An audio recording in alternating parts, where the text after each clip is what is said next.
Django bulk update to trigger save.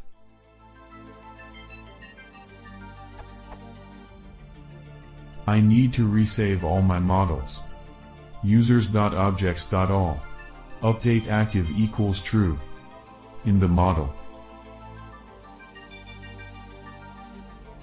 However, the above does not trigger the save method on these model.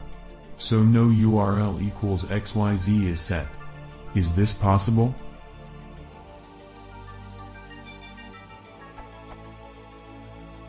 Update.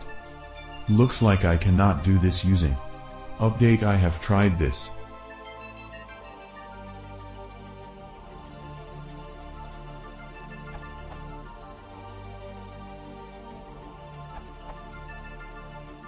No, this is impossible.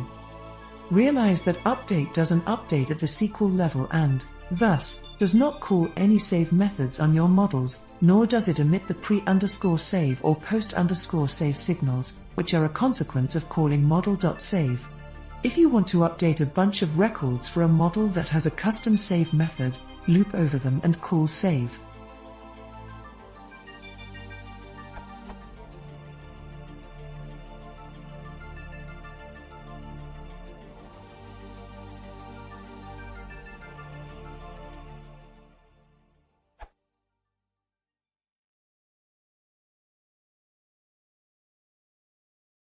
If you want to see more, please consider subscribing.